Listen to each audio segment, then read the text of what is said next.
This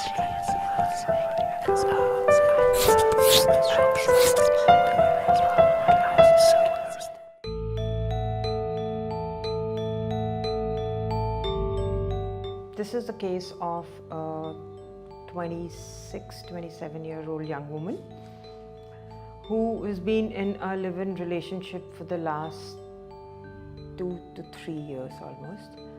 And she herself is ready to take the next step and get married and settle down with this gentleman because she thinks he's just everything that she ever wanted in life.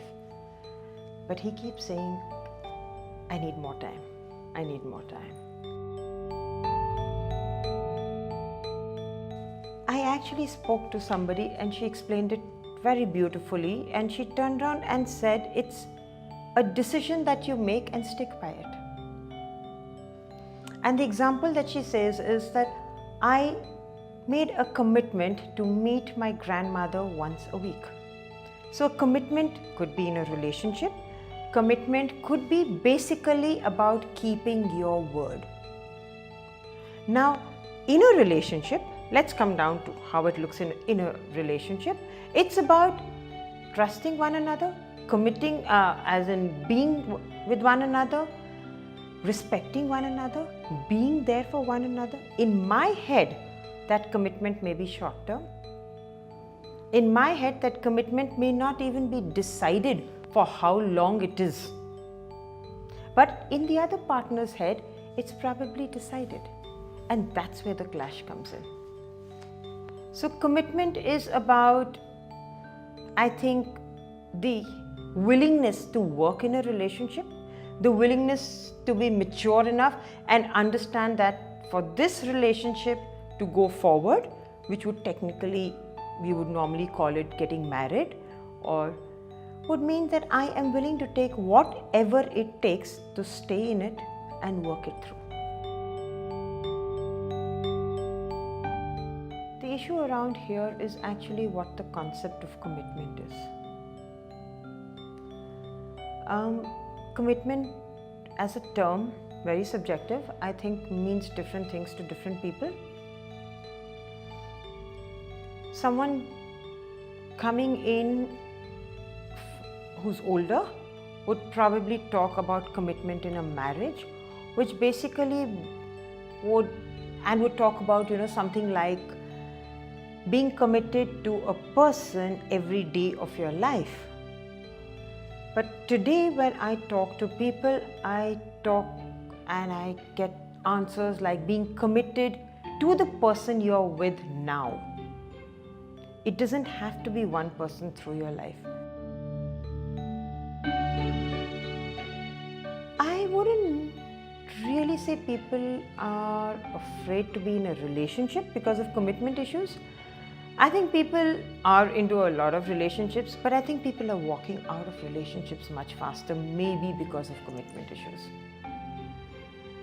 So it's the other way around. It's not that people are not getting into relationships because, okay, I fear commitment, I'm commitment phobic, whatever that means in their head.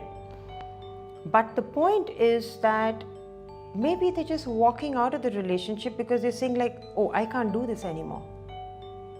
Any relationship takes work.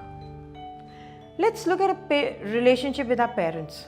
All of us, we have issues with our parents. Let's take your relationship with your siblings. It's not perfect, we've all fought with them. What about your best friend? Do you like everything in your best friend? No. But you're willing to overlook it.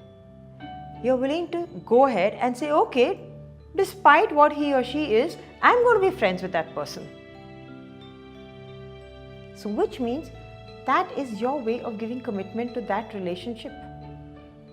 If we do the same in a romantic relationship, it works wonders. Not everyone's perfect. No relationship is perfect. There's this beautiful term which I say is your perfectly imperfect relationships. No one is perfect. So if you can make the best out of it, I think that's where your commitment will come in. Work on it, and the commitment will follow. Why do people actually come out of it? There's something I don't like, something that's making me uncomfortable, something that doesn't go the way I wanted it to go, which is why I don't agree with it and I walk out. It's so easy. So are we just going to keep walking out? Do we want to be in a long-term relationship? These are the issues you have to look into. And if you want to be, that's when you commit yourself to whatever it is. Work at it and stay there. Let's just try and compare it with a job. It's often you land up in a work scenario where you're not too happy there. What do? I am going to do the best. I have met people, I have met clients who have told me that this is my job and I am going to be here for the next 5 years and this is what I want to achieve. They don't like about it, but they have committed themselves to that work. So whatever it takes, whatever conflicts they've had, they've resolved them within themselves and with others, and they're committed to that job. Similarly, a commitment in a relationship. If you do it, if you decide that you want it, then you'll have to work for it. Everything takes a little bit of effort, but the fruits are there for all of us.